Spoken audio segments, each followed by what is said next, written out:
Bismillahirrahmanirrahim. Assalamualaikum warahmatullahi wabarakatuh. InsyaAllah kita akan meneruskan ulang kaji Pendidikan Islam tahun 2. Pada minggu ini kita akan meneruskan dalam bidang ibadah dengan tajuk Diriku Bersih.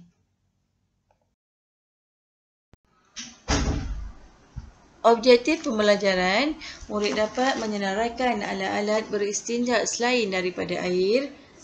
Nombor 2, murid dapat menerangkan syarat-syarat beristinja selain menggunakan air.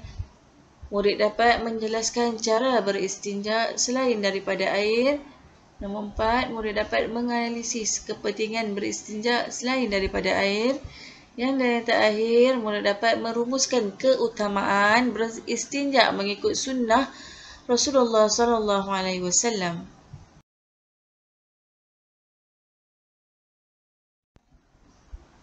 Baiklah, seterusnya pengertian istinja. Istinja ialah menyucikan najis daripada tempat keluarnya sama ada kubul ataupun dubur. Kubul ini ialah tempat kita membuang air kecil ataupun dubur. Dubur ialah kita membuang air besar.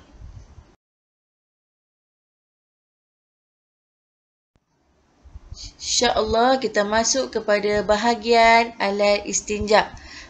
Yang pertama, air mutlak. Air mutlak, dan yang kedua ialah benda-benda kesat. Dua-dua benda ni kita boleh gunakan untuk kita beristinja ataupun menyucikan najis.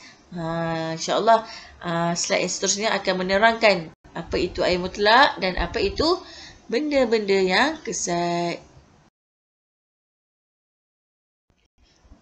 Baiklah, seterusnya jenis-jenis air mutlak. Air mutlak ni air apa? Air yang suci lagi menyucikan. Air tu bersih, suci. Dia boleh menyucikan lagi. Macam mana tu? Kita boleh buat wuduk, kita boleh buat makan, minum, dan kita buat apa lagi? Kita boleh mandi hadas, kita boleh bersuci, macam-macam kegunaan air mutlak. Air mutlak ini ada 7. Yang pertama, air hujan. Siapa suka mandi hujan kat sini? Air hujan. Kemudian air laut, air perigi, air mata air, air embun, air sungai, dan air salji. Ada 7. 7 ni ialah antaranya air mutlak. InsyaAllah pembelajaran akan datang akan belajar dengan lebih terperinci. Okey, cuba kita tengok nombor 1. Ni kita kenal lah. Ini air hujan. Siapa tak pernah tengok hujan? Ni macam ni hujannya. Air hujan. Kemudian air laut. Dan yang ketiga ni air perigi. Ni periginya. Rumah siapa ada air? Ada perigi ni. Selalunya dekat kampung-kampung ada kan? Perigi macam gini. Dan yang keempat ialah salji. Siapa pernah main salji? Salji ni macam mana rasa dia? Sejuk ke panas? Salji ni sangat sejuk. Okey. Seterusnya sungai.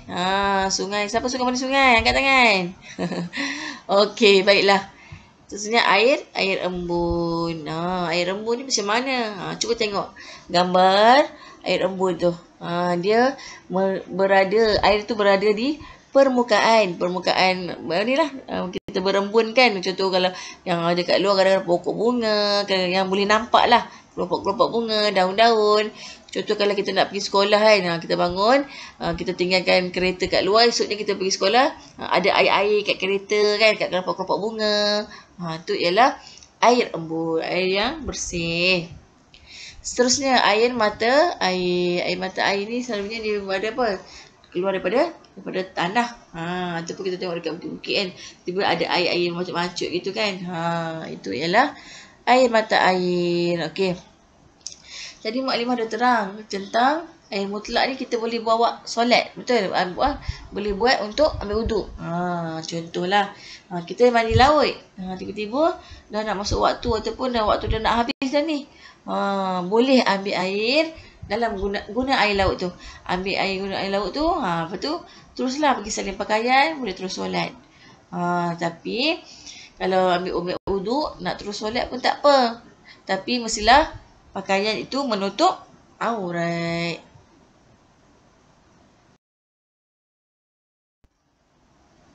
Kita teruskan lagi kepada benda-benda kesat. Tadi air kan, air mutlak kan. Sekarang kita kenalkan semula benda-benda kesat itu apa dia. Yang pertama, kertas. Kertas ni tak bolehlah kertas-kertas yang licin. Mesti ada yang kesat-kesat. Kemudian kulit kayu, daun kering dan batu. Batu pun tak nak batu-batu yang licin.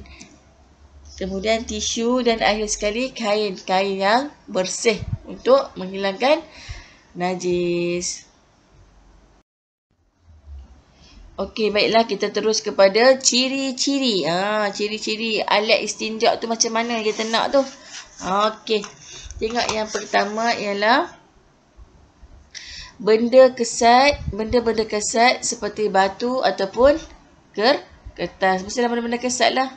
Tak boleh lah benda-benda yang licin ke apa kan. Benda-benda yang kesat. Okey. Nombor 2. Bukan benda dimuliakan seperti makanan. Takkan kita nak cuci najis dengan benda-benda yang ni. Yang untuk kita makan tu tak boleh. Tak boleh. Okey.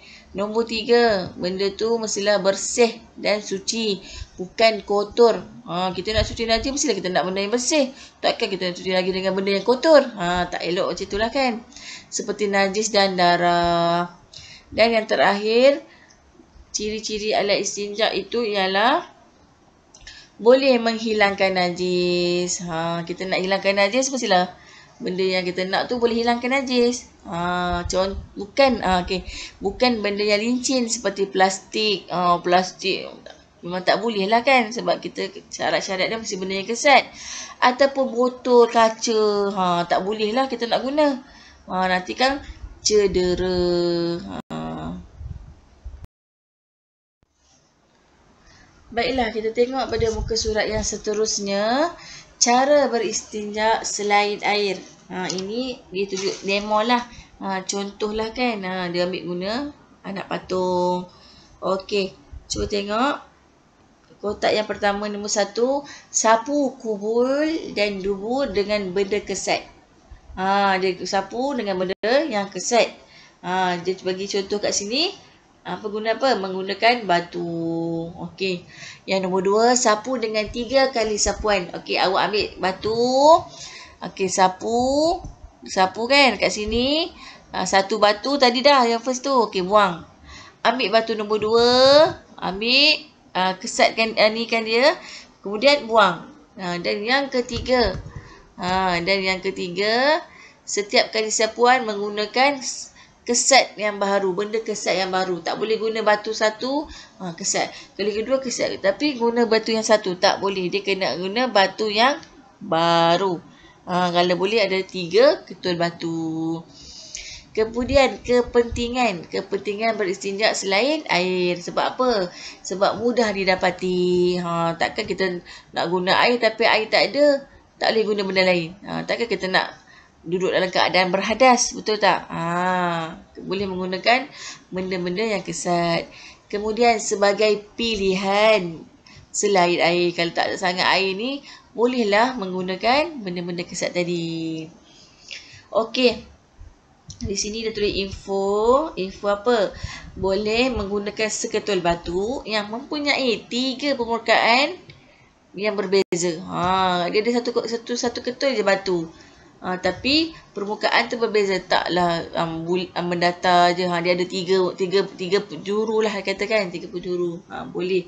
Tapi kalau nak lebih yakin, guna 3 ketul batu.